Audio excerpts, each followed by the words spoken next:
അല്ലെങ്കിൽ ഞാൻ എനിക്ക് വൈബ് ചെയ്യാൻ പറ്റുന്ന ഇന്നത്തെ ഭാഷയും പറഞ്ഞാൽ ഭാഷയും കൂടെ നോക്കി ഇന്നത്തെ ഭാഷയിൽ വൈബ് എന്ന് പറയുമല്ലോ അതുപോലെ സമപ്രായക്കാരൻ അദ്ദേഹം ഉണ്ടായിരുന്നുള്ളൂ, വേറെ ആരും എല്ലാരും പ്രായം ചെന്നവരാ. പിന്നെ ഞാൻ ഈ വയസ്സായ ആൾക്കാരുടെ കൂടെ കറങ്ങി അടിച്ച് നടക്കും. ഞാൻ എന്താ എന്നെ കൊണ്ടിപ്പിക്കും, അതെടുക്കൂ ഇതെടുക്കൂ, കുട്ടി ലൈറ്റ് ഓഫ് ചെയ്യൂ, ഫാൻ ഇടൂ, ഓടി നടന്ന് കാര്യങ്ങൾ ചെയ്ത് 19 വയസ്സല്ലേ ഉള്ളൂ. 19-20 വയസ്സ് സമയത്ത് അതേ സമപ്രായക്കാര് സിനിമ സെറ്റിൽ ഉണ്ടാവുക എന്ന് പറയുന്നത് വളരെ കുറവാണ്. വളരെ കോ ആക്ടേഴ്സ് ഉണ്ടെങ്കിലേ ഉള്ളൂ. അതിപ്പോ ഞാൻ പെയ്തൊഴിയാതെ എന്ന് പറയുന്ന സീരിയലില് ഒന്നാമത് എനിക്ക് ഭയങ്കര ഹോം സിക്നെസ് ആണ്. ഞാൻ എറണാകുളം വിട്ട് തിരുവനന്തപുരം തന്നെ കുറേ ലോങ് ആദ്യമായിട്ടാണ് അത്രയും ലോങ് ഡേയ്സ് മാറി നിൽക്കുന്നതെല്ലാം. പിന്നെ നമുക്ക് ഒരു ഷോട്ട് കഴിഞ്ഞ് അഭിനയിച്ചാൽ ബുക്ക് വായിക്കും, അത്രേ ഉള്ളൂ. പിന്നെ അതല്ലാതെ കുറെ നേരം ക്യാമറ അദ്ദേഹത്തിന്റെ കൂടെ പോയി സഹായിക്കും, കുറെ നേരം ഡയറക്ടർ സാറിനെ കൂടെ പോയി സഹായിക്കും, ഇതൊക്കെ തന്നെയേ ഉള്ളൂ. അപ്പോൾ അത് കഴിയുമ്പോഴത്തേക്കും ഇന്ദ്രൻ ഈ പറയുന്ന പോലെ ഇന്ദ്രൻ നാഗർകോയിലാണ് ആ സമയത്ത് പഠിച്ചുകൊണ്ടിരുന്നത്, എഞ്ചിനീയറിംഗിന് പഠിച്ചുകൊണ്ടിരിക്കുന്ന സമയമാണ്. അപ്പോൾ ഇന്ദ്രൻ ഈ അമ്മേനെ ലൊക്കേഷനിൽ കൊണ്ടുവിടാൻ വരും, പിന്നെ ലോങ് വീക്കെൻഡ്സ് ഉള്ള സമയത്തൊക്കെ സെറ്റിൽ വരും. നമ്മൾ ഓരോ കാര്യങ്ങൾ പറയും, ഒബ്വിയസ് ആണല്ലോ. ഇപ്പൊ ഇന്ന് ഏതെങ്കിലും നമ്മളുടെ വീട്ടിലൊരു ഗ്യാതറിംഗ് നോക്കിയാൽ തന്നെ നമ്മുടെ കുട്ടികളെല്ലാവരും സമപ്രായക്കാരോടൊപ്പം അല്ലേ സംസാരിക്കുക. അങ്ങനെ സംസാരിച്ചു തുടങ്ങിയതാണ്. പിന്നെ സെയിം ടേസ്റ്റ് ഓഫ് മ്യൂസിക് ആണ്, പറയുന്ന കാര്യങ്ങളിലും കുറേ ഈ പറയുന്ന പോലെ റിലേറ്റ് ചെയ്യാൻ പറ്റി എന്നുള്ളൊരു സംഭവമുണ്ട്. And I don't know what happened, when happened, it just happened. It just happened. Yeah. അതാണ് അതിന്റെ ഏറ്റവും ബ്യൂട്ടിഫുൾ ആയിട്ടുള്ള സംഭവം. ബിക്കോസ് ഇപ്പോ 20 ഈ പറയുന്ന ഈ ദിവസം തൊട്ട് ഇന്ന് വരെ നിൽക്കുകയാണെങ്കിൽ ഈസിലി ഒരു 25 വർഷമായി. സോ ആ മാജിക് ഇപ്പൊ 25 years ഹോൾഡ് ചെയ്യാൻ പറ്റിയിട്ടുണ്ട് എന്നതാണ് ഞാൻ മനസ്സിൽ സൂക്ഷിക്കുന്ന ഒരു കാര്യം. വലിയൊരു കാര്യം തന്നെയാണല്ലോ ഇന്നത്തെ കാലത്ത്. വളരെ നമുക്ക് കോമ്പാറ്റബിൾ ആയിട്ടുള്ള ഇന്നത്തെ കാലത്തിന്റെ എന്നുള്ളതല്ല, ഇതിന് ഇമ്പോർട്ടൻ്റ് ആയിട്ട് നമ്മൾ ആസ് പീപ്പിൾ നമ്മൾ മാറുമല്ലോ. 20കളിൽ നമ്മളല്ലല്ലോ 30കളിൽ നമ്മൾ, അതല്ല 40കളിൽ. അത് കീപ്പ് ചെയ്ത് പോകാൻ പറ്റണ്ടേ?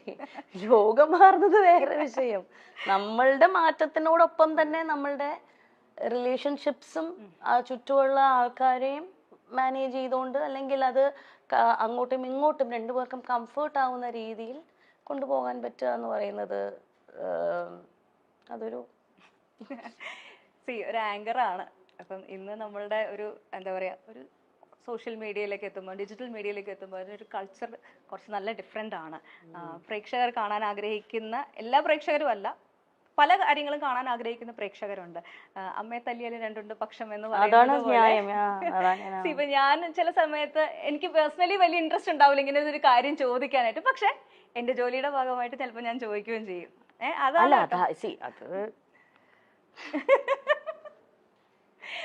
അപ്പൊ ആ ഒരു അങ്ങനെ ഒരു ആങ്കറിങ്ങിൽ വന്നിട്ടുള്ള ഒരു മാറ്റം, ഇപ്പം ഇന്റർവ്യൂസ് ഇതേപോലെ കഥ ഇതുവരെ അല്ലാതെ തന്നെ ഒത്തിരി നല്ല നല്ല ഇന്റർവ്യൂ പ്രോഗ്രാംസ് ചെയ്തിട്ടുണ്ട്. ഞാനൊക്കെ കണ്ട് ഒരുപാട് നമ്മുടെ അപ്പൂസൊക്കെ ഭയങ്കര ഫാനായിരുന്നു കേട്ടോ. കഥ ഞങ്ങളുടെ ചാനലിൽ തന്നെ ഇങ്ങനെ ഒരു ഷോ കോൺസെപ്റ്റ് കൊണ്ടുവന്നത് കഥ ഇതുവരെ ഇൻസ്പയർഡ് ആയിട്ടാണ്.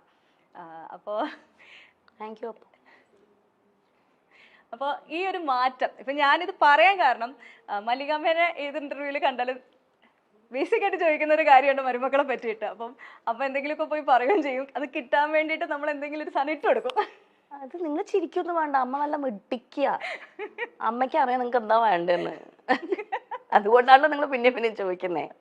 നിങ്ങൾക്ക് ആവശ്യമുള്ള സാധനം അമ്മ തരുന്നുണ്ടല്ലോ, അത്ര അറിഞ്ഞാൽ മതി. എനിക്ക് സോഷ്യൽ മീഡിയയിൽ എന്താണ് ട്രെൻഡ്, എന്താണ് പ്രേക്ഷകന് വേണ്ടത്, എന്താണ് ചാനലിന് വേണ്ടതെന്ന് കൃത്യമായി അറിയുന്ന വേറൊരു വ്യക്തി ഉണ്ടോ എന്ന് എനിക്ക് ഇപ്പോഴും സംശയം. അമ്മയുടെ ഞാനെപ്പോഴും അത് പല ഇന്റർവ്യൂസിലും ഞാനത് പറഞ്ഞിട്ടുണ്ട്.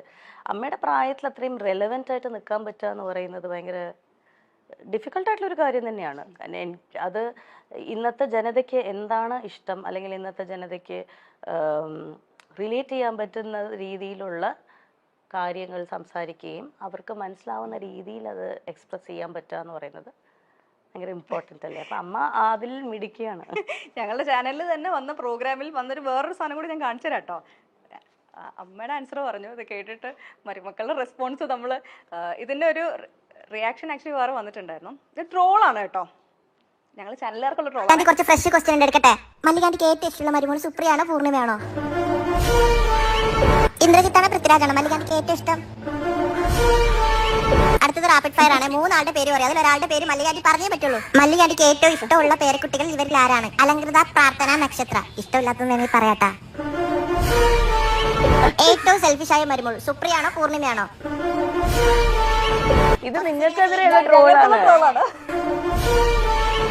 മല്ലികാന്റി പോലെ ഒരു ഫസ്റ്റ് ക്വസ്റ്റ്യൻ കൂടി ഉണ്ട്. ഇന്ദ്രനാണോ പൃഥ്വിയാണോ? നല്ല മക്കൾ ഇവരാരാണ്? ഇതിന്റെ വേറെ സംഭവം ഒറിജിനൽ സാധനം ഞങ്ങളുടെ ചാനലില് മല്ലികാമ്മയുടെ ഷോ വന്നപ്പം വന്ന ക്വസ്റ്റ്യൻ ഓഡിയൻസിന്റെ ഇടയിൽ നിന്ന് വന്നതാണ്. ചെറുതായിട്ടെങ്കിലും ഒരു അമ്മായിയമ്മ മരുമകൾ പോരുണ്ടെങ്കിൽ ആ പോരെടുക്കുന്ന ആരെടുത്തായിരിക്കും? സുപ്രിയ. എനിക്കത് ഇഷ്ടമേ അല്ല. ഞാൻ എന്നെ കിട്ടത്തില്ല പോരിന്. ഞാൻ ഇവരുടെ കൂടെ താമസിക്കത്തില്ലല്ലോ. പിന്നെ പോരെടുക്കാൻ ഇതെങ്ങനെ പോരെടുക്കുന്നത്? ഞാൻ നിൽക്കത്തില്ല. ഞാൻ വേറെ അത് പറയാൻ മക്കൾക്ക് വലിയ പരാതിയാ കൂടെ ശ്രദ്ധിക്കാതെ. അതല്ല, അതുകൊണ്ടാണ് ഈ സ്നേഹം. നമ്മള് കൂടെ കിടന്ന് വരവയാ തീർന്ന കാര്യം അതോടുകൂടി തീർന്നു. അല്ല, എന്നാൽ ഒരു ഇച്ചിരി മല്ലികാന്റിക്ക് ഒന്ന് ഇവളെ ഒന്ന് സൂക്ഷിക്കുന്നതാണ് നല്ലതെന്ന് തോന്നിയത് ഇവരിൽ ആരെയാണ്? നിങ്ങൾക്കിത് എന്താണ് എന്തറിഞ്ഞാലാണ് നിങ്ങൾക്ക് സന്തോഷാവുക? എനിക്കതറിയാം. ഏത് ഉത്തരം കിട്ടിയാലാണ് നിങ്ങൾക്ക് സന്തോഷാവുക? എന്താ നിങ്ങൾ കേൾക്കാൻ ആഗ്രഹിക്കുന്നത്? ഇത് കേൾക്കുമ്പോ എന്താ തോന്നുന്നു ശരിക്കും?